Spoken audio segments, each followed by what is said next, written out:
Rhea Ripley is presented with the brand new WWE Women's World Championship belt last night on Monday Night Raw. Vince McMahon reportedly makes several changes to last night's episode on USA Network remotely. Seth freaking Rollins will be facing off against Finn Balor at Money in the Bank with the World Heavyweight Championship on the line. Rollins also is set to respond to Bron Breakker's challenge to fight certainly for the World Heavyweight Championship. Finn Balor teases JD McDonough's participation as a new member of the Judgment Day. Damian Priest qualifies for the men's Money in the Bank ladder match. Sami Zayn and Kevin Owens retain the tag team championships. An Intercontinental Championship match has been teased for Money in the Bank. An update on Drew McIntyre in WWE. Cody Rhodes is going to face off against Dominic Mysterio. The Maximum Male models may be repackaged moving forward in WWE. Logan Paul will return to Raw next week. And we have the ratings for last Friday's episode of SmackDown on Fox.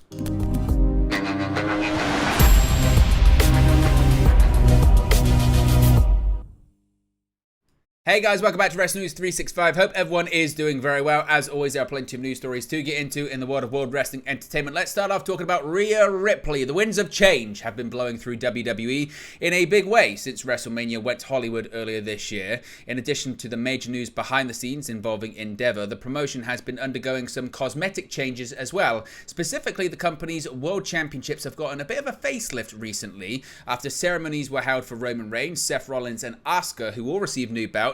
It was finally Rhea Ripley's turn on Monday night's edition of Raw. This week's edition of Raw started with WWE official Adam Pearce in the ring to introduce the reigning SmackDown Women's Champion.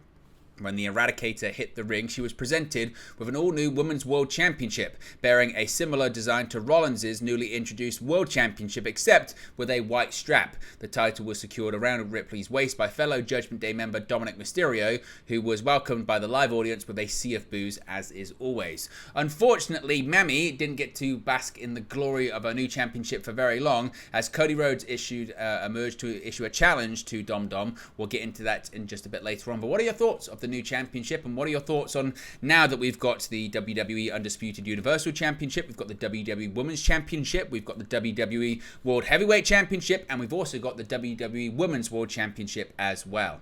Now, Vince McMahon wasn't at Raw last night as he was last week, but he was reportedly making changes. Vince McMahon made changes to Raw again for the June 12th show, and word got around to talent shortly before the program. According to Sean Ross Sapp of Fightful Select, McMahon was not backstage at the show, but has been making changes remotely as per usual. So if you had any questions as to whether or not he was returning to the road after being at last week's show in Hartford, it doesn't appear so. That show was in close proximity, relatively speaking, to WWE headquarters, and even last week most backstage didn't think McMahon would be returning to the road despite him sitting in gorilla position. Fightful have been told the changes that he made on the June 5th show were largely timing, match order and the like. WWE sources also indicated that he adjusts the aftermath of certain matches as well. WWE talent have largely said they prefer him making the changes remotely, though last week was one of the more positively received Raws of the year. At this point, I guess people will probably stop reporting this eventually, because unless any major changes are made or mayhem ensues, this is just pretty much standard at this point in WWE. There hasn't been really anything earth-shattering or momentous changes reported really ever since WrestleMania, so I guess this is just gonna be the norm in WWE moving forward. Now, we have a World Heavyweight Championship match set for Money in the Bank later on, well, actually next month, technically, July 1st. The crowd inside the Intrust Bank Arena in Wichita, Kansas, Monday night for Raw, barely let Finn Balor get a word in, but when it was all said and done, Seth Rollins agreed to defend his WWE World Heavyweight Championship against him at the Money in the Bank event on July 1st. In a heated segment between the two on Monday night, Balor reminded everyone it was he who defeated Roman Reigns on his first night on the main roster, and it was he who became the first ever WWE Universal Champion. That is, until the Visionary took it all away from him. Nearly 7 years ago at SummerSlam, the Demon defeated Rollins to win the gold, but his triumph was short-lived due to suffering a series of injuries during the match that kept him out of action for a year, namely a shoulder injury when a buckle bomb on the barricade went wrong. Last week on Raw, Balor interrupted Damian Priest's World Heavyweight Championship match despite being told not to. Now he's got his own title shot while Priest has qualified for the Money in the Bank ladder match. We'll get into that in just a second. But there has been some speculation that maybe seeds are beginning to be planted when it comes to the Judgment Day possibly being split up in the future.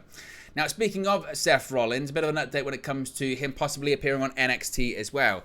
Teased on last night's Raw, an appearance by Seth Rollins on tonight's episode of NXT to respond to a major challenge. After the end of last week's edition of NXT saw former NXT champion Bron Breakker challenge Seth Rollins to a match for the World Heavyweight Championship, we now have news on a potential response. Teased for tonight's edition of NXT, a teaser for the show pondered whether or not Seth Rollins would be appearing on the brand to respond to the challenge from Bron Breakker, which pretty much confirms he's going to be there at the Performance Center.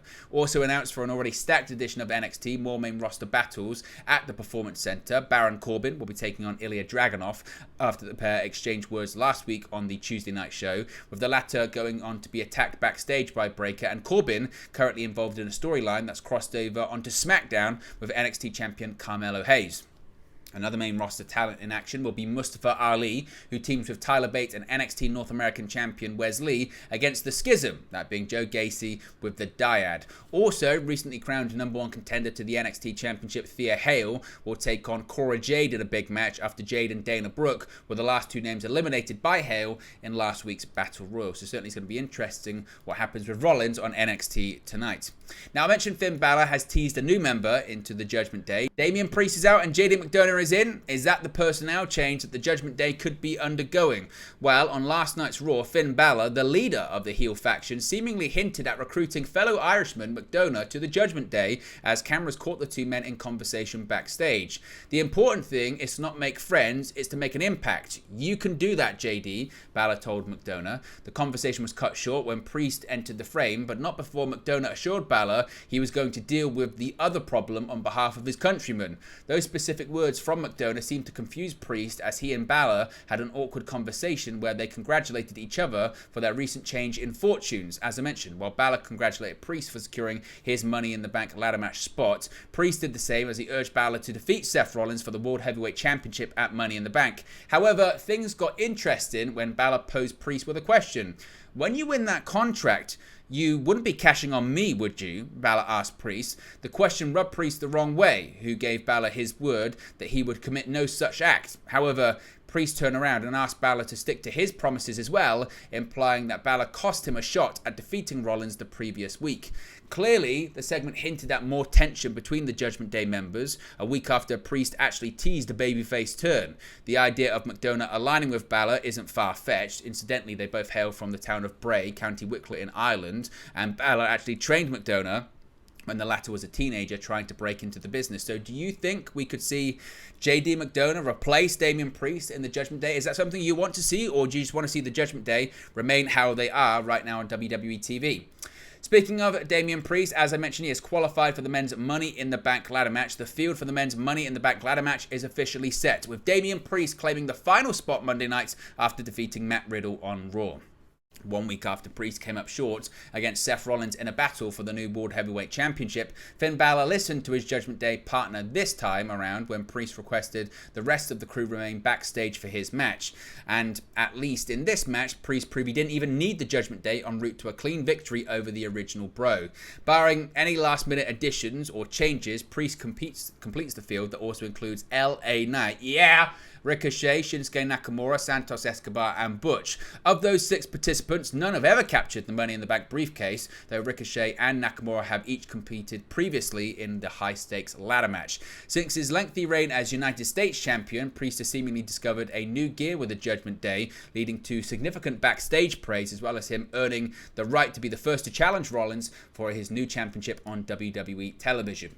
Speaking of championships, the tag team champions are still with Sami Zayn and Kevin Owens. The undisputed WWE Tag Team Championship reign of Kevin Owens and Sami Zayn is still going strong after an impromptu title defense on Monday night's edition of Raw. Notably, it's the first time they've turned away a championship challenge that did not come from members of the Bloodline on a WWE broadcast. Owens and Zayn defeated the Imperium tandem of Intercontinental Champion Gunther and Ludwig Kaiser in the main event of Raw to retain their championships. Zayn pinned Kaiser with the Blue Thunderbomb to secure the victory. Gunther was briefly neutralized neutralized outside of the ring by Matt Riddle, who ran out onto the entrance stage during the closing moment of the matches. Owens and Zayn may have not had much time to rest on their laurels. A tag team gauntlet match on Friday Night SmackDown will crown a new #1 contender tag team for the titles. There's also a possibility of Kaiser mounting another challenge alongside his regular tag team partner from Imperium, that being Giovanni Vinci. With neither Owens nor Zayn involved in the men's Money in the Bank ladder match at the titular live event on July 1st, it is conceivable that they could find themselves defending their titles on that night also. Speaking of Imperium, speaking of Money in the Bank, maybe we now know what the Intercontinental Championship match is going to be at Money in the Bank. As I mentioned last night on Raw, you had Damian Priest defeat Matt Riddle in the Money in the Bank ladder match, after which Imperium's Gunther and Ludwig Kaiser came out to attack Riddle themselves. The Riddle vs Gunther match for the latter's Intercontinental Championship has been teased for a number of weeks now, and it looks like it will be taking place at the Money in the Bank event in London on July 1st. In the aforementioned post-show interview that WWE posted after Monday Night Raw, Riddle said, quote, "Well, I'm a little down to say the least, you know. It was already hard enough losing that match to Damian Priest and knowing I'm not going into Money in the Bank's ladder match, but then to have Gunther come out and add insult to injury isn't cool. And thinking about not being at Money in the Bank isn't too cool. But I don't know, maybe there's another way I can get to London at Money in the Bank. If Gunther wants to make fun of me, poke fun at me, beat me while I'm down, maybe I can give him a little taste of his own medicine." So possibly we could be getting Riddle versus Gunther for the Intercontinental Championship at the Money in the Bank event on July 1st too. Speaking of Money in the Bank, Cody Rhodes' match has been confirmed for the Premium Live event. Cody Rhodes has an opponent for the upcoming Money in the Bank Premium Live event, but it won't be the Beast himself, Brock Lesnar. Following their confrontation last week and again this week on Raw, the American Nightmare is set to face off against Dominic Mysterio on July 1st in London, England. Raw kicked off, as I mentioned, with Adam Pearce presenting Rhea Ripley with the brand new Women's World Championship, and she was immediately congratulated by her Dom, much to the dismay of the live audience. Rhodes then interrupted their celebration, and after suggesting that Lesnar didn't have the balls to accept his challenge, turned his attention to Mysterio instead. Ripley and Dom endlessly talked about the challenge before The Miz, Rhodes' opponent Monday night, distracted and attacked him from behind. Once dispatched though, Mysterio again delivered a cheap shot before bolting up the ramp, much like when he slapped him last week. While exiting with smiles on their faces, Ripley grabbed a mic to declare, "We'll see you at Money in the Bank." So the match is on. It's going to be Rhodes versus Mysterio. How quick do you think this one is going to last? That's certainly going to be very, very interesting in London, and I can just imagine already the heat that Mysterio is going to get at the O2 Arena. Now, a bit of an update when it comes to Drew McIntyre. Drew McIntyre, has been a lot of speculation about his future. Well, Drew McIntyre will make a WWE ambassador appearance later this month, despite his hiatus from storylines. WWE announced in a press release today that the former WWE champion Drew McIntyre will attend the Special Olympics World Games in Berlin, which takes place from June 17 to June 25th. Over 7,000 athletes with intellectual disabilities are set to compete in 26 different sports as the event takes place in Germany for the very first time. Quote, "WWE is an important voice in the inclusion movement," said Special Olympics Chief Executive Officer Mary Davis. "We cherish our partnership with WWE and will continue to promote our shared vision of an inclusive and unified society for all as we look ahead to welcoming WWE superstar Drew McIntyre at the World Games in Berlin." McIntyre also commented, he stated, quote, "The role of Special Olympics Global Ambassador is one I hold with immense pride. The athletes never fail to inspire and amaze everyone at WWE with their drive and positivity. Being in Berlin for the Special Olympics World Games in person alongside thousands of athletes demonstrating their skills on a global stage will be an experience to remember." WWE has been an international partner of the Special Olympics since 2016, while McIntyre became an ambassador in 2021 after several years of working with athletes on campaigns. The Scottish Warrior has been absent from WWE television since WrestleMania 39 in April. It has been reported that McIntyre's WWE contract is up in early 2024 and that his return to action is contingent on how he'll be presented in storylines going forward. So no real update yet when it comes to creative, but certainly he's still going to be doing ambassador appearances for the company for the time being anyway. The Maximum male models. How longer will they be male models for? We don't know. They could be repackaged very soon according to the latest reporting. According to Sean Ross Sapp of Fightful Select, the Maximum male models could be minimizing their modeling. Easy for me to say.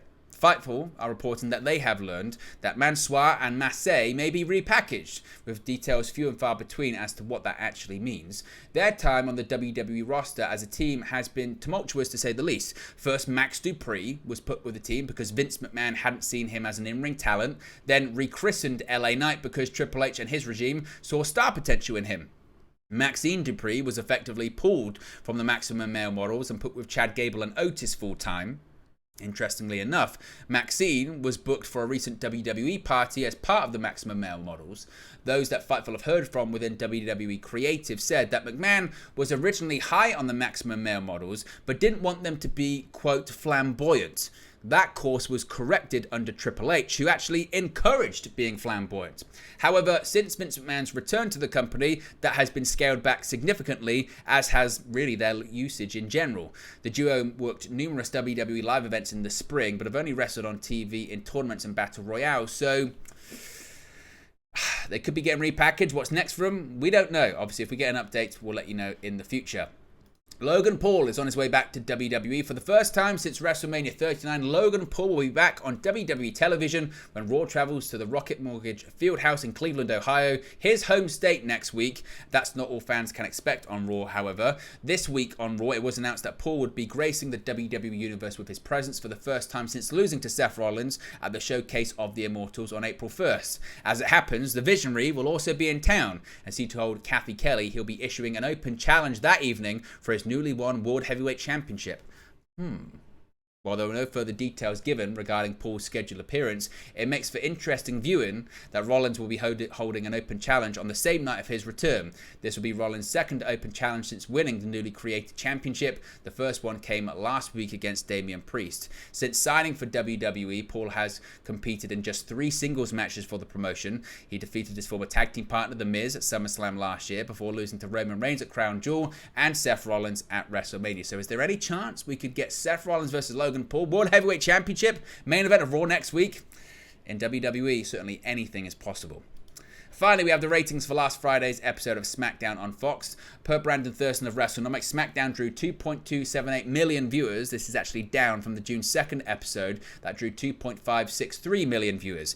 In the 18 to 49 demographic, Friday's show scored a 0.60 rating. This is also down from the week prior that scored a 0.73 rating. Last week's ratings were the highest of 2023, and the demo rating was the highest since Christmas 2020. WWE ranked number 3 among broadcast primetime and on cable in the demo for the evening. The show featured Austin Theory defeating Jey Uso to retain the United States Championship, thanks to Jimmy Uso accidentally superkicking his brother after being attacked by Solo Sikoa. Also, Charlotte Flair made her return to interrupt Asuka's WWE Women's Championship presentation. So, what are your thoughts on the ratings? And still, once again, fairly good, but considerably down from the week prior. But there you go, guys. This is the latest WWE news for you. Be sure to smash a like on the like button. Be sure to subscribe bottom right-hand corner. As always, let me know your thoughts in the comment section below, and I'll speak to you again very, very soon. Hey guys, thank you for watching, listening, streaming, or however you come across this video today. Be sure to click on the video on the right there to watch our next video, or click the bottom there to subscribe, or the bottom right hand corner. Thank you very much, and I'll speak to you again very soon.